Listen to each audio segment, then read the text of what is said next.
Seguimos avanzando en esta mañana y llega el día lunes. Si queremos comenzar conociéndonos y conociendo nuestros barrios, nuestros sectores, nuestra historia y quien siempre nos pone precisamente estos temas sobre la mesa, nuestro querido Luis Almendray, que hoy día nos va a hablar de una población hermosa. ¿Quién no ha ido ahí a la parrilla que está en la población Baquedano? Absolutamente. ¿Cómo estáis, Luis? Bien, ¿y ustedes, chiquillos, cómo están? Partiendo la semana, justamente. Bien, pues felices de tener esta conversación que, como bien decía Luis Santana, nos sirve para conocer nuestra historia, nuestro patrimonio arquitectónico, nuestros barrios que todavía están ahí presentes, ¿cierto? Que no a los que podemos conocer hasta el día de hoy, como por ejemplo el que vamos a hablar ahora, otros que lamentablemente fueron víctimas de el progreso, este mal llamado, malentendido progreso. Absolutamente, Cami, y de hecho lo que vamos a hablar hoy tiene relación con un tema que hablamos hace unas 2 semanas más o menos, que era la población Biobío. ¿Se acuerdan cuando hablamos de esos bloques que están ahí en carrera con Tucapel, digamos? Donde hubo un servicentro en la esquina. Estamos hablando de conjuntos y barrios, como bien decían, patrimoniales de alto valor para Concepción y que van contando una parte bien interesante de nuestra historia, que tiene origen justamente con la Corporación de Reconstrucción Auxilio, así como esta población Biobío fue hecha por la Caja de Habitación Popular, que era una especie de Servio de la época, ¿cierto?, que hacía vivienda social. Después del terremoto del 39 apareció otra entidad bajo el alero del presidente Pedro Aguirre Cerda, es la Corporación de Reconstrucción y Auxilio, que nació junto con la Corfo, para que vean más o menos la dimensión que tuvo esta corporación a nivel nacional, con la única idea de reconstruir y justamente auxiliar, como dice el nombre, a la zona devastada por la catástrofe. Qué bueno poder conocer que en algún momento existía una protección para la clase media, para los que tenían menos recursos, hoy día tan en boga eso, pero preguntarte precisamente, de hecho, el último balance que hizo el presidente Sebastián Piñera de su gestión, dijo que lo que quedaba iba a estar apuntado al barrio, tratar de recuperar los barrios, hay varios programas que se aplican en torno al Ministerio de Vivienda, pero hoy día la mirada, ¿dónde está puesta, Luis? En que las personas tengan dónde dormir, las personas tengan dónde vivir, dónde crecer, o están apuntadas a dónde van a crear espacios de convivencia. Tremenda pregunta. Mira, sí, o sea, el tema de los barrios siempre ha estado presente en el último tiempo, por lo menos. Han surgido programas como Los Quiero Mi Barrio, que de algún modo han beneficiado a muchas familias y que también han trabajado en entornos patrimoniales bien concretos.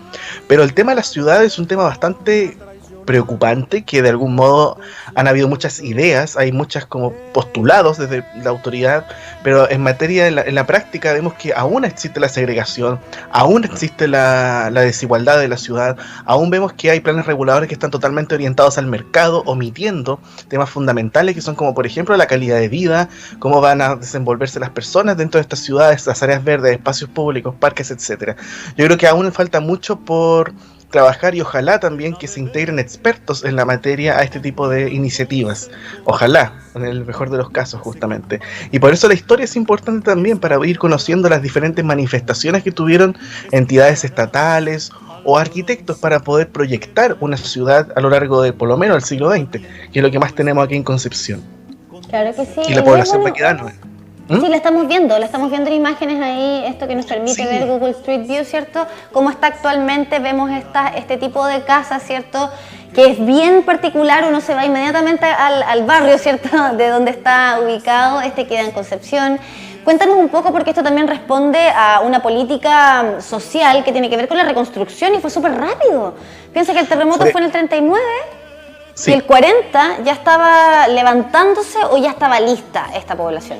No, el 40, digamos, estaba la corporación trabajando activamente, la Corporación de Reconstrucción y Auxilio. Los primeros proyectos que hace la corporación acá tienen que ver con iniciativa urbana, por ejemplo, la Diagonal Pedro Aguirre Cerda, que se convoca un concurso nacional, y bueno, es otro tema que podemos hablar, de hecho, la Diagonal en algún momento. Creo que nunca hemos hablado de la Diagonal en sí. Bien, hay que hacerlo. Una cosa tan emblemática. Pero mira, la población baquedano empieza a construirse el 46 y digámoslo así, fue por varias etapas. Primero la etapa que hace Camilo Enríquez para que la gente se ubique. ¿Dónde está la población baquedano? Está en ese sector que conocemos como Chillancito, que está, digamos, marcado por la calle Camilo Enríquez y que se extiende hasta, digamos, ya casi el puente Andalién, el río Andalién propiamente tal. Y la Corporación de Reconstrucción y Auxilio, esta entidad que nació con Pedro Aguirre Cerda, empieza a hacer varias obras residenciales también, no solamente urbanas, sino también de vivienda. Por ejemplo, los pabellones de emergencia que son hechos en madera, que en Concepción hay varios todavía, hay en San Carlos, en Chillán, en Parral, en todas las zonas devastadas por el terremoto. Y en el caso de Concepción empiezan los proyectos de hacer poblaciones que son muy similares a la iniciativa de la Caja de la Habitación Popular, o sea, una vivienda entre comillas básica, digamos, pero también que tuviese ciertas comodidades y que al mismo tiempo tuviese múltiples tipologías, o sea, diferentes tipos de casa. No hacer un solo estándar que se multiplique, sino tener una variedad en la construcción. Y en la población Baquedano empieza el 46 y continúa hasta la década del 50 con la última etapa, que también es la última etapa de la Corporación de Reconstrucción y Auxilio. Porque si bien la corporación iba a durar solamente 6 años, se alargó un poquitito y duró hasta principios de la década del 50. Y después, bueno, se disuelve, se fusiona con la Caja de la Habitación Popular y surge la Corvi. Ese es otro tema. La foto que acabamos de ver es la calle Baquedano, o sea, esta foto la tomé del Cerro La Pólvora. Mira. Ese gran cerro que está ahí en ese sector justamente, y desde la punta del cerro me acuerdo que tomé esa foto donde se ve la calle Baquedano como este gran eje. Y a lo largo de este eje, a ambos lados, se construyó la población. Principalmente, digamos, una parte desde Camilo Enríquez hasta la calle Santa María y otra parte desde Santa María hasta la calle Las Heras. Justamente. Luis, ¿sí? Uno de los problemas que surgieron en torno a la creación de los nuevos barrios, de los nuevos espacios, fue que empezaron a tomar personas de distintos lugares de las ciudades y las fueron juntando en un solo lugar. Personas que antes no se conocían, personas que antes no tenían ningún tipo de relación, nada en común. Hoy día, de alguna manera, se está buscando el sacar a personas de sectores y ponerlas todas juntas también, para que sigan creando barrio, para que sigan creando lazos. ¿Cómo ves tú esa mirada y especialmente lo que pasaba en la población Baquedano? ¿Desde dónde venían llegando las personas? ¿Cómo se fue gestando también eso? Porque de verdad es una crítica que se hace a los nuevos barrios, que juntan a todo el mundo de distintos lugares, incluso los separan a personas que han vivido mucho tiempo juntos en otros lugares y los separan al entregarles vivienda en distintos lugares. Sí, mira, bueno, hay un tema súper sensible, Luis, o sea, en la población Baquedano por lo menos, o todo lo que ocurrió en la década del 40, había un proceso de postulación y se generaba una dinámica social bien interesante con espacios proyectados para generar intercambio social, como las plazas, como las plazuelas, las zonas de juegos, los mismos equipamientos comerciales, porque la población Baquedano fue provista de casas que tuviesen locales comerciales en el primer piso. Lo mismo pasó en otras obras que eran de la Caja, como por ejemplo Lorenzo Arenas 1 y 2, la población Sarmiento también, la población Biobío, sin ir más lejos, que de algún modo se tejían dinámicas sociales diferentes y aparte el contexto era diferente. Ahí vimos por ejemplo una casa que tenía almacén en el primer piso, que se proyectó con ese fin y que es parte un poco de esas dinámicas funcionales que tenía la población en aquel entonces. Ahora bien, hay que entender que a lo largo de la historia han habido procesos bien duros de expulsión, de segregación y de planificación en función a esa expulsión, como por ejemplo lo que pasó en los 70 y 80, cuando nos encontramos con poblaciones completas que fueron, digamos, de gente que fue expulsada y fue llevada a otras partes, como pasó en Boca Sur, Tucapel Bajo, etcétera. Estamos hablando de todo ese proceso que se dio en dictadura de expulsión forzada de gente, o lo que pasó en Santiago, que mandaban gente de Santiago a otras partes de Chile. Y que eso tuvo consecuencias a largo plazo y que lo estamos viviendo hoy en día, con poblaciones totalmente segregadas, poblaciones totalmente marginadas y cosas de ese tipo. Hay una delicada, digamos, línea ahí sobre el tema de cómo se debe hacer esa política. Una vez me acuerdo que en la universidad tuvimos que estudiar algunas poblaciones en Hualqui también, de gente que fue forzada, digamos, que la llevaron a Hualqui porque postuló y le dieron casa en Hualqui, pero eran de otras partes. Entonces, de algún modo es un tema súper delicado que ya apela no solamente a lo arquitectónico, sino también a lo social, a las relaciones humanas, a cómo debe ser ese proceso también de traslado. Es un proceso bastante complejo. Claro que sí, bueno, y con el ejemplo que estamos viendo ahora yo creo que queda bastante claro para quienes tenían acceso antes a viviendas sociales versus lo que pasa hoy día. Vemos viviendas que tienen, como tú decías, almacenes incluidos, algo que no pasa hoy día. Nosotros vemos los barrios nuevos, ¿cierto?, que se entregan mediante algún tipo de subsidio, las personas van adaptando el primer piso, el garage que les dejan como negocio, pero tienen que hacer esa inversión. ¿cierto? Tienen que hacer, que es parte también del barrio, si en qué barrio no hay un almacén. Claro. Pretender tener una cantidad de casas infinitas sin ningún almacén de barrio en el lugar es algo que pareciera, ¿cierto?, irrisorio, ¿no? Asumiendo que todos tienen el acceso a ir al supermercado a cada rato, la falta también de comodidad de tener un negocio, bueno, todo lo que implica tener un negocio de barrio. Veíamos también ahí en imágenes algunas viviendas, Luis, de 2 pisos. El primer piso, como uno le dice, ¿cierto?, coloquialmente, de material, y el segundo piso de madera, pero son viviendas grandes, súper dignas. Son súper amplias. Y una vez tuve la posibilidad de entrar a una de las esquinas de Camilo Enríquez con Baquedano, la que está justo en la esquina, que por un tiempo fue una cocinería, no sé si todavía lo será. Y claro, o sea, una casa bastante cómoda, amplia. Y sabes que por sobre todas las cosas también resistente, porque piensa que estas casas sobrevivieron el terremoto del 60 y también el 2010. Mira. Sí, qué lindo poder recordar también esto, Luis.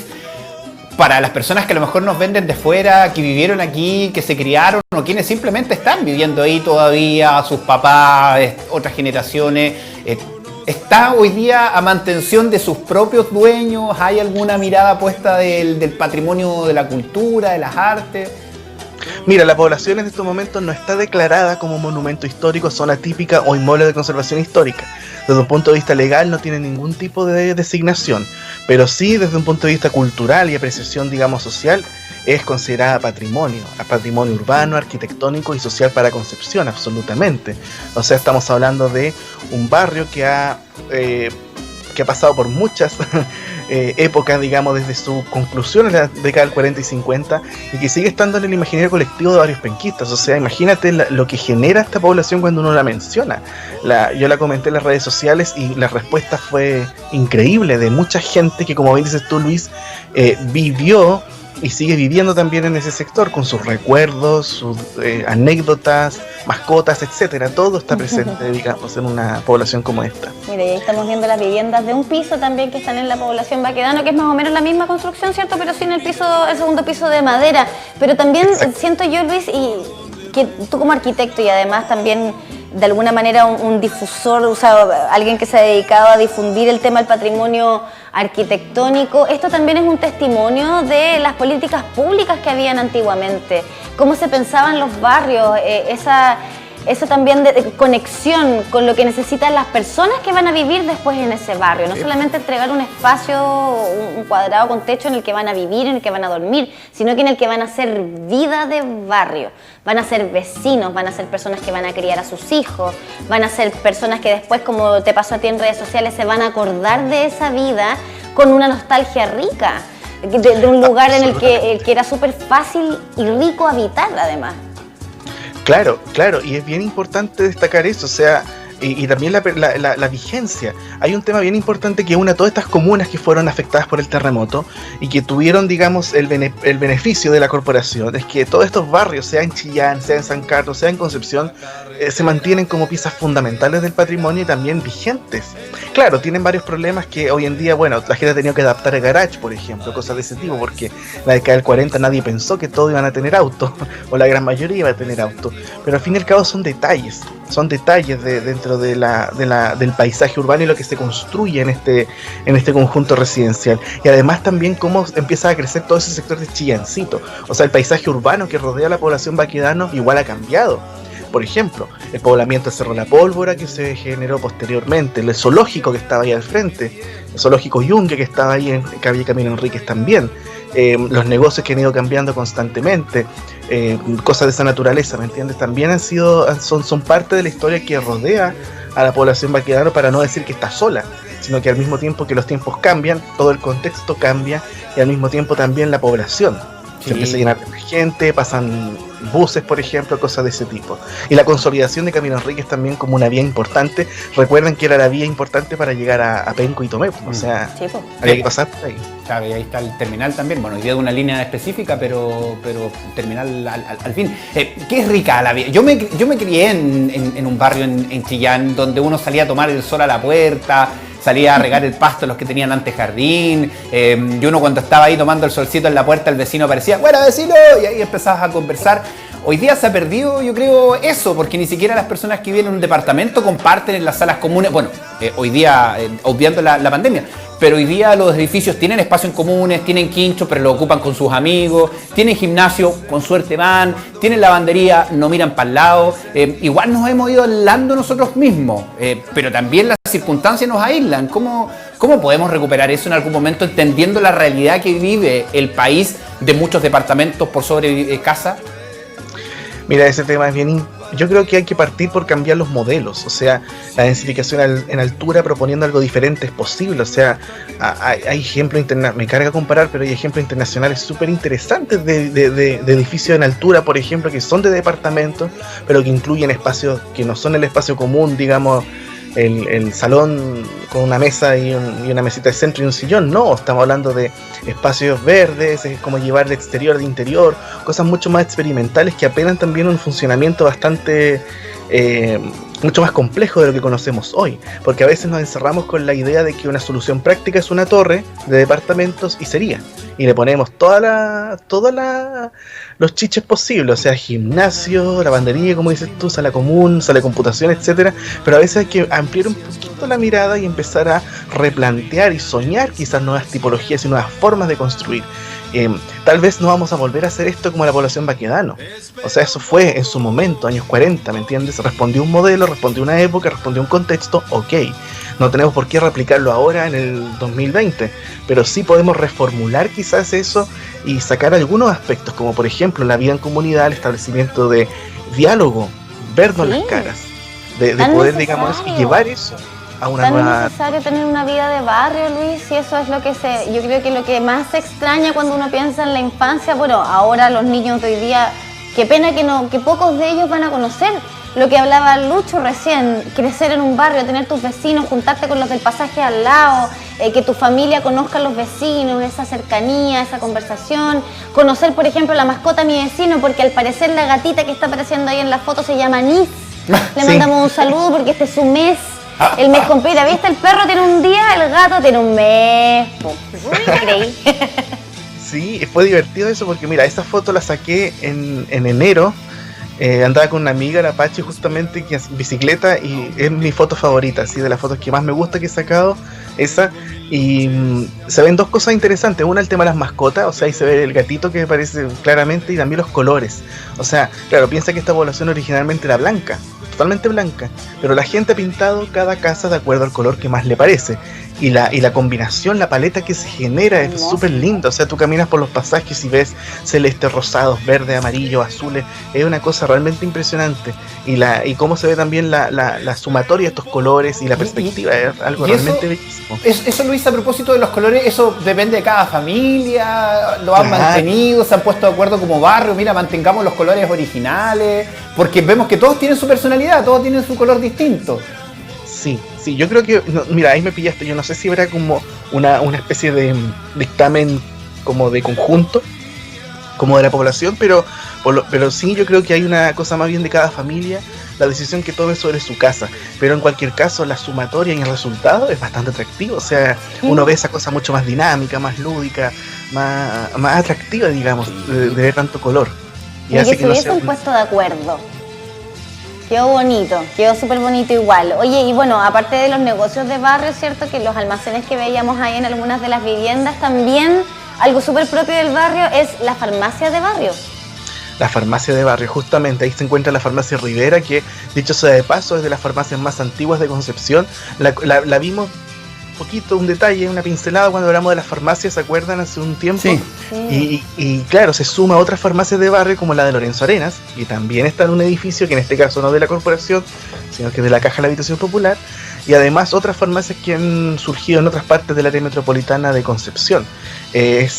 Bueno, el edificio está modificado, la casa siguió un patrón similar a los que vimos anteriormente, pero el negocio está vigente.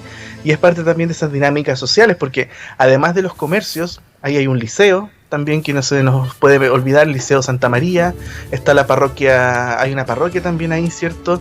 Entonces, de algún modo también hay varias dinámicas sociales bien importantes en esta población. Claro.